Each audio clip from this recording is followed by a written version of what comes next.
Bienvenidos a Economía en Breve del 6 de marzo del 2022. Esta semana el mundo continúa en vilo ante los terribles acontecimientos en Ucrania, donde el ejército ruso comandado por Putin está destrozando el país de una forma injustificable y la tensión por una posible confrontación bélica de mayor escala sigue creciendo. Putin está poniendo en peligro no solo el orden mundial, sino el futuro mismo de la humanidad, convirtiéndose en una amenaza como en su momento lo fue Hitler y como lo ilustra esta portada de la revista Time. Miren, lo que está ocurriendo en Ucrania no da para medias tintas y les comparto lo comentado por Juan González, que es el responsable para América Latina en el Consejo de Seguridad de la Casa Blanca. Sin nombrar ningún país, la articulación de neutralidad en torno a la invasión rusa en Ucrania es una racionalización para no querer adoptar una postura de principios. En este caso, no es posible que haya neutralidad, como lo demuestra el cambio tradicional en la postura de Suiza, que se ha unido a las sanciones económicas contra Rusia. En lo que me parece un error garrafal que puede tener repercusiones negativas sustanciales y perdurables para México, el presidente López Obrador no solo se ha negado a unirse al resto del mundo libre en la aplicación de las sanciones económicas a Rusia, sino que tampoco ha expresado con claridad y convicción una condena por la invasión. Esto último ha hecho más patente las diferencias que están surgiendo con Estados Unidos, donde incluso se está comentando que López Obrador se está poniendo del lado de Rusia, recordando que al gobierno de Estados Unidos lo ha acusado hasta de injerencista por financiar organizaciones de la sociedad civil, pero no ha hecho lo mismo contra Rusia. Por cierto, el comentario de Juan González se originó en una entrevista cuando le preguntaban justo por la actitud del gobierno mexicano. López Obrador y su gobierno se están poniendo del lado equivocado de la historia, ya que no es posible pasar por alto y justificar de forma alguna la agresión que está sufriendo el pueblo ucraniano, que ante sus deseos legítimos de libertad, democracia y asociación con la Unión Europea, vio cómo el dictador Putin traspasó las fronteras con su ejército y está aniquilando a su población. Lo que pasa en Ucrania requiere que el mundo abra los ojos y se una en contra de la tiranía de Putin y a favor del pueblo ucraniano, que por cierto ha resistido de forma notable, dando un ejemplo al mundo, pero difícilmente podrá resistir por más tiempo el avance de las tropas rusas.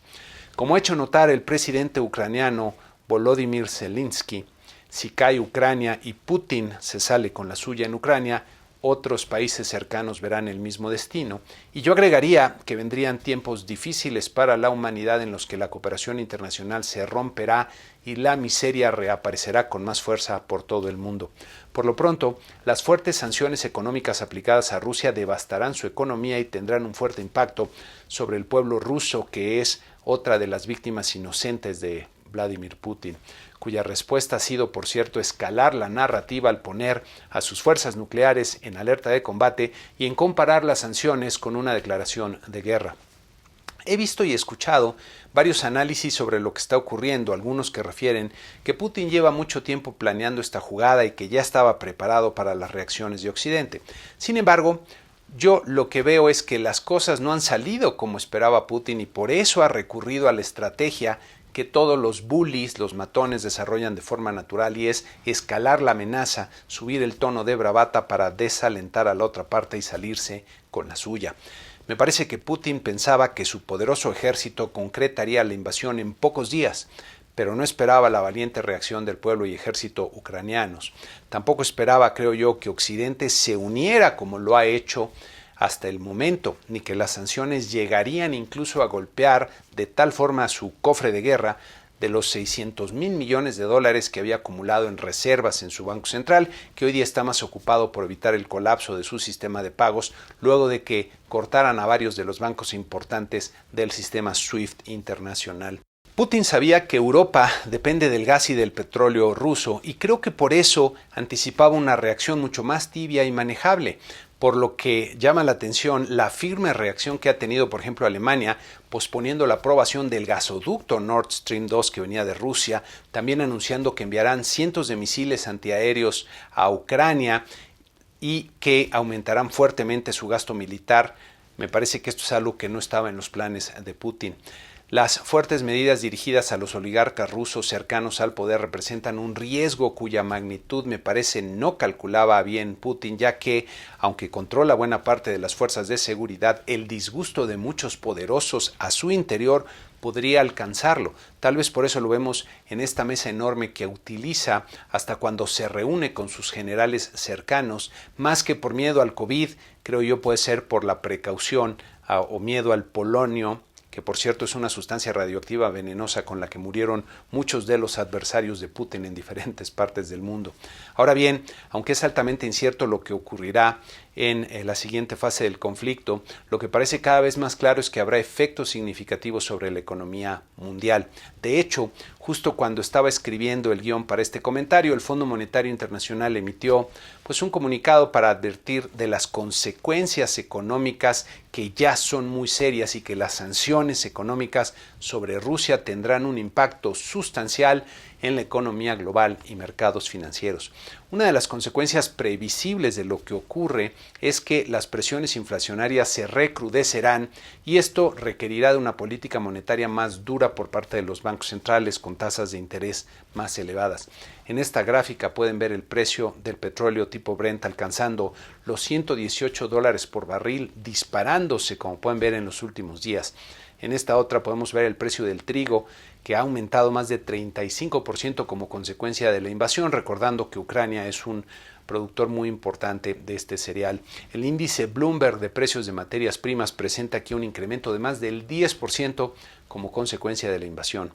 Ya veremos cómo van dándose las cosas y cómo va cambiando el panorama, pero por lo pronto sería muy bueno que alguien le explique al secretario de Hacienda que no se trata de sobrereaccionar, sino de ajustarse a la nueva realidad que vive el mundo y que nos va a caer de golpe si no nos damos cuenta y nos preparamos para ello. Esta semana, por cierto, Pemex dio a conocer sus resultados para el cuarto trimestre del año, acumulando otra pérdida más, ahora por 220.8 miles de millones de pesos, aún a pesar de las transferencias que recibió este año por parte del gobierno federal, que sumaron 275.8 miles de millones de pesos, que para dimensionarlo en términos humanos hubiera alcanzado para darle una canasta alimentaria Coneval y sacar de la pobreza externa por todo un año a 6.5 millones de personas. La mayor parte de las pérdidas, 172 mil millones de pesos, se originaron en Pemex Transformación Industrial, es decir, en la refinación de petróleo, que es lo que peor hace Pemex en términos de rentabilidad y sustentabilidad, ya que además de producir pérdidas, produce mucho combustible que ya debería ser inútil por sus efectos contaminantes, pero lo sigue usando la CFE como un combustible barato. Curiosamente, poco después del anuncio de las pérdidas de Pemex, se anunció la cancelación del programa de escuelas de tiempo completo de la Secretaría de Educación Pública, que el año pasado representó algo así como 5 mil millones de pesos, afectando con ello a 3.6 millones de niños, de los niños más pobres del país, que en muchos casos recibían su único alimento del día gracias a este programa. El argumento esgrimido por la Secretaría de Educación, que no olvidemos retenía ilegalmente el 10% de los sueldos de los trabajadores públicos cuando fue presidente municipal en Texcoco, es que no hay dinero para el programa. Miren, los recursos siempre son limitados para satisfacer todas las necesidades y por eso hay que priorizar su asignación. Y lo que estamos viendo con estas asignaciones son justamente las prioridades que tiene el actual gobierno de López Obrador.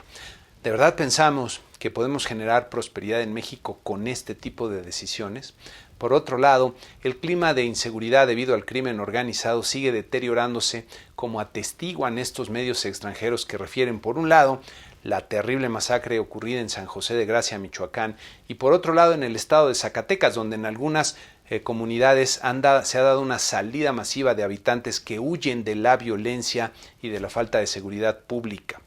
¿De verdad pensamos que en este entorno puede desarrollarse la actividad económica? Está muy difícil. Mientras no se haga un cambio radical para regresar la lógica económica y social a las decisiones de política pública, la economía mexicana seguirá en declive, haciendo difícil la labor productiva de los ciudadanos y de las empresas. En este entorno, los empresarios y emprendedores deben ser extremadamente cautelosos con sus decisiones de negocios. En el entorno económico, Banco de México presentó su informe trimestral con la primera participación de la nueva gobernadora Victoria Rodríguez Ceja frente a los medios reunidos para ello.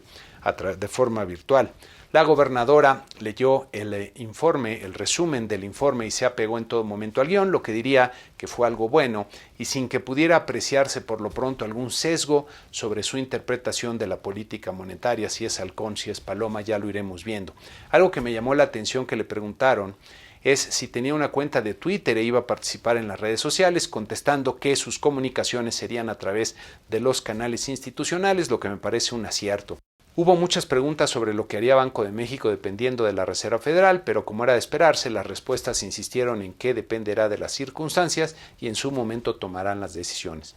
Como es usual, Banco de México incluye una serie de recuadros donde presenta los resultados de algunas investigaciones sobre temas relevantes y en esta ocasión me llamaron la atención primero el recuadro 2 donde presentan diferentes medidas alternativas para evaluar el dinamismo que traen los precios y en donde se concluye que la tendencia sigue siendo al alza de forma preocupante. También destacaría el recuadro 5 en el que se concluye de forma nada sorprendente que la inflación es un determinante importante de la pobreza, lo que refuerza la importancia de mantener bajos los niveles de inflación. En este reporte, Banco de México presentó la revisión que hizo a su escenario de pronósticos para el crecimiento del PIB, el Producto Interno Bruto, destacando una fuerte revisión en el escenario central para 2022, que pueden ver en este cuadro, pasando de 3.2% en el informe anterior a 2.4% en el actual. Esta es una revisión muy importante que me parece se queda todavía muy optimista para los acontecimientos recientes, que desde luego no están incluidos en este informe. Para el 2023 hay una mejoría en el pronóstico de crecimiento del PIB que me parece se explica más por el efecto de una menor base de comparación por los recortes del 2022 que por una mejoría intrínseca en el panorama. Los pronósticos de inflación se revisan respecto al informe previo, pero son los mismos que ya presentaron en la última decisión de política monetaria, así que no hay nada nuevo en este sentido. Luego del informe, sigo con la impresión de que en la siguiente reunión tendrán que aumentar la tasa de interés de referencia otros 50 puntos base. Por otro lado, Banco de México dio a conocer los resultados de la encuesta de analistas del sector privado que pueden ver en este cuadro resumen, con una nueva reducción en el promedio del crecimiento esperado para el PIB del 2022 a 2.04%, con el pronóstico más optimista en 2.6% y el más pesimista en 1.1%.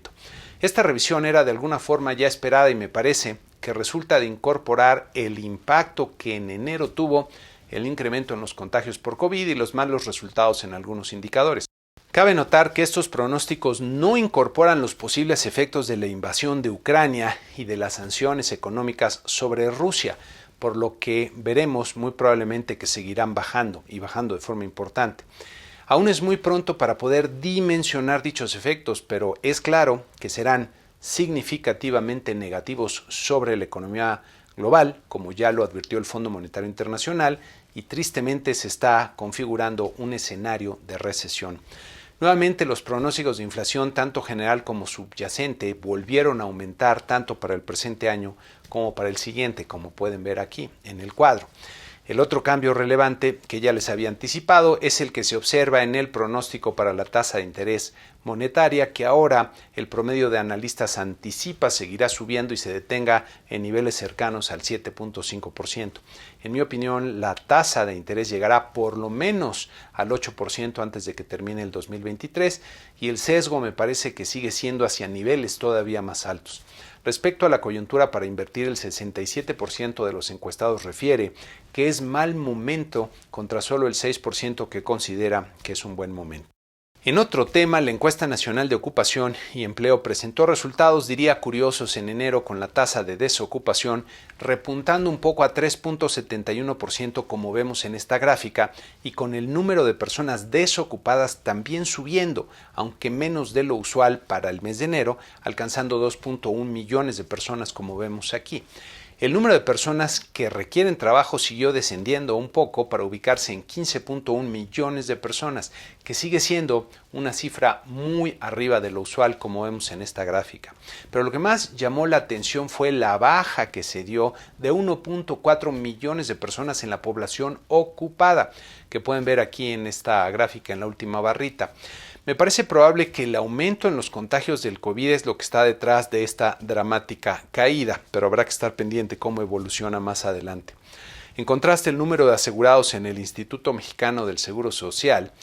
creció nuevamente con fuerza en febrero al sumar 179,000 empleos formales más que en enero, como pueden ver aquí en la gráfica. Aunque el repunte es muy bueno, esta otra gráfica nos permite ver que aún falta mucho para recuperar la tendencia que tenía antes de la pandemia. La inversión fija bruta registró un crecimiento de 1.2% mensual en diciembre, lo que representa una buena noticia que hay que tomar con la debida reserva, ya que la mayor parte del impulso provino del componente de maquinaria y equipo, que creció 2.2%, mientras que la construcción pues no creció nada. Aquí podemos ver con todo y la recuperación de la inversión en enero, seguimos en niveles similares a los que había en el 2011, lo que tiene implicaciones negativas para el potencial de crecimiento y de generación de prosperidad en el país en los años por venir. La inversión en maquinaria y equipo que vemos aquí se ha recuperado de forma más sólida, aunque no lo suficiente como para cambiar la tendencia descendente que se observaba desde mediados del 2018.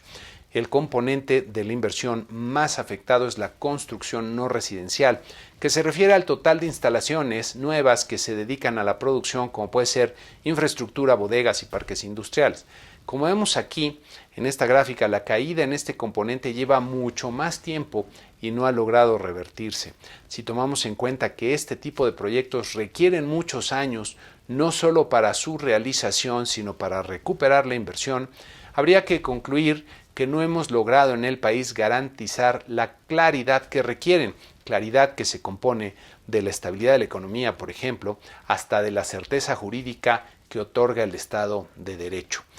Eso también, por cierto, nos da la dirección en la que tendríamos que orientar nuestros esfuerzos a nivel del país para construir una economía menos enfermiza y más potente. Vista de forma anual, la inversión fija bruta presenta una caída de 10.2% respecto al 2019 y alcanzamos en 2021 niveles como los que había más o menos en el 2012. En otro tema, el consumo privado del mercado interior también registró un crecimiento importante de 1.5% mensual en diciembre pasado, como vemos en este cuadro del INEGI. Recordemos que el consumo privado representa el gasto de los hogares en el país y al representar cerca de 2/3 partes de la producción es el principal motor del crecimiento económico. En esta gráfica podemos ver que en diciembre se registró un rebote importante, regresando a niveles como los que tenía el consumo antes de la pandemia, lo que desde luego representa una buena noticia. Visto de forma acumulada en el año, el consumo privado del 2021 todavía quedó 3.8% por debajo del nivel que alcanzó en el 2019. Y como están las cosas, recuperar ese nivel llevará por lo menos 2 años más. También en la semana, el IMEF publicó los resultados del indicador IMEF del mes de febrero, que se ha convertido en uno de los indicadores más oportunos para percibir los cambios que se dan en el ritmo de la actividad económica del país. En la gráfica pueden ver que hubo un rebote importante respecto a enero y ambos componentes regresaron a terreno de expansión por arriba de los 50 puntos. Sin embargo, la caracterización que presenta el comité del indicador es de que continúa la atonía, lo que revela que este repunte no es suficiente todavía para pensar en un cambio de tendencia que rompa el estancamiento que se percibe en la economía. La actividad bancaria presentó en enero un comportamiento interesante en el que hay que observar algunos matices. En esta gráfica pueden ver los niveles de financiamiento de la banca comercial al sector privado en términos reales, es decir, excluyendo el efecto de la inflación sobre las cifras. El financiamiento a empresas y personas físicas con actividad empresarial, que es el componente más cuantioso y que vemos aquí en las barritas, parece estar deteniéndose en su deterioro, quedándose en los niveles cercanos a los que había en 2017. El financiamiento al consumo en la línea naranja parece haber tocado fondo y se ha estabilizado en niveles bastante bajos, comenzando a recuperarse de forma muy tímida. El financiamiento a la vivienda en la línea oscura se redujo ligeramente en enero y parece haberse estancado en los últimos 4 meses. Si vemos los componentes del financiamiento al consumo en esta gráfica, encontraremos que solo el crédito de nómina, aquí en la línea azul claro, presentó un repunte en el mes de enero, mientras que el crédito en tarjetas de crédito, personales y automotriz siguieron en declive. Este comportamiento sugiere que los hogares comenzaron el año con dificultades y posiblemente estén recurriendo al crédito de nómina para enfrentar la cuesta de enero y el regreso a clases. También las finanzas públicas sufrieron durante la cuesta de enero, ya que los ingresos no petroleros se contrajeron 0.4% real anual, afectados sobre todo por caídas en la recaudación por IVA y por el IEPS, en parte por los subsidios que el gobierno está dando a las gasolinas para contener el aumento en sus precios, lo que está por otro lado ayudando a los ingresos de Pemex, que crecieron de forma extraordinaria por el incremento en los precios internacionales del petróleo. Por el lado del gasto se observó un fuerte repunte en el gasto neto total, explicado por los aumentos en subsidios y otros gastos corrientes, por otros gastos de capital y por las participaciones. El balance público como consecuencia comienza el año con un fuerte déficit de casi 59,000 millones de pesos, mientras que el balance primario, que excluye los costos financieros de la deuda, se reduce notablemente respecto al año anterior. Estos resultados me parece que reflejan una posición fiscal cada vez más débil y preocupa que Hacienda haya presupuestado sus gastos pensando que el crecimiento del PIB este año sería de 4.1%. Veo altamente probable que en los próximos meses, sobre todo cuando se presente el programa económico en abril, tendrá que haber ajustes importantes, recortes al gasto para no incumplir las metas fiscales. En Estados Unidos, el reporte de empleo de febrero presentó buenos resultados con una fuerte creación de 678,000 nóminas no agrícolas, que superó significativamente las expectativas que se tenían en el mercado, como pueden ver aquí. En esta siguiente gráfica pueden ver que el total de nóminas no agrícolas sigue en el camino de la recuperación de forma bastante consistente, lo que representa desde luego buenas noticias para la economía estadounidense y nuestras exportaciones. Las remuneraciones medias por hora se mantuvieron constantes, lo que también es buena noticia, pero como podemos ver en esta gráfica, estas remuneraciones se han incrementado muy por arriba de la tendencia que tenían en años anteriores y esto puede representar un problema inflacionario para su economía. Por otro lado, en su comparecencia ante el Congreso, el presidente de la Reserva Federal, Jerome Powell, dejó ver que viene un primer incremento en la tasa de referencia monetaria en la siguiente reunión, inclinándose porque sea de 25 puntos base. Con esto comenzará el ciclo de alza en la tasa y ya veremos si hay un voto unificado o algunos miembros se inclinan por un ritmo diferente. Por último, en Estados Unidos, el presidente Biden rindió su discurso anual en el Congreso sobre el Estado de la Unión, sobre el que había muchas expectativas para ver cómo abordaba y respondía a la invasión de Ucrania. En mi opinión, el presidente Biden se quedó corto ante la historia y lo que requieren las circunstancias actuales, con un discurso y acciones, diría, bastante tibias. Por un lado, anunció nuevas sanciones para Rusia, como el cierre del espacio aéreo estadounidense a aviones rusos y medidas para ir por la riqueza de los oligarcas rusos, pero no se atrevió a detener las compras de petróleo y gas procedentes de Rusia, ya que teme el impacto que esto tenga sobre la inflación, sobre los consumidores, sobre la opinión pública en su país y sobre el posible resultado de las elecciones de medio término en el próximo mes de noviembre. Por otro lado, aunque trató de llamar a la unidad, se enfocó mucho en pedir la aprobación de los programas que impulsa y son importantes para su partido demócrata, lo cual pues no creo que vaya a generar la unidad que se requiere para enfrentar la amenaza. En esta gráfica de Real Clear Politics pueden ver cómo las medidas de aprobación y desaprobación de Biden apenas cambiaron después del discurso. La grave amenaza que enfrenta el mundo libre difícilmente se resolverá con acciones faltas de decisión. Biden sabía algo que esperaba la opinión pública era una mayor firmeza y decisión, por lo que repitió en varias ocasiones la palabra resolve, pero aún así el discurso y las acciones me parece que quedaron cortas. Para la semana que inicia tendremos menos información con la atención del mundo concentrada en lo que pasa allá en Europa. En México destacan las cifras de inflación del mes de febrero y de la actividad industrial del mes de enero. En Estados Unidos destaca la inflación al consumidor de febrero y en Europa la decisión de política monetaria de su Banco Central. Para la sección de A Vinci voy a tener el atrevimiento de dejarles una reflexión propia que me parece especialmente importante por lo que ocurre en Ucrania. El mundo debe abrir bien los ojos porque lo que está en juego en Ucrania es el destino de la humanidad entera. Si la cooperación voluntaria y pacífica es desgarrada por la violencia de las armas, vienen tiempos oscuros y no habrá dónde refugiarse. Putin podrá imponer el poderío militar ruso en Ucrania, pero el mundo podemos dejar de hacer negocios con Rusia hasta que caiga el tirano y se restablezca la civilidad y el deseo inherente que debe haber hacia la cooperación. Si queremos un futuro para la humanidad, hay que encontrar el camino hacia una cooperación libre y voluntaria de personas y países hasta que esa cooperación alcance la escala global. Y con esto concluimos este programa número 254, que espero les haya resultado útil. Salió un poco largo porque hay muchos temas y que tenga mucho valor para los que son suscriptores. En las siguientes 2 semanas se liberará el programa a todo público y los que todavía no son suscriptores los invito a que lo hagan mandándome un correo a la dirección que ven ustedes aquí para que les explique cómo poder hacerlo.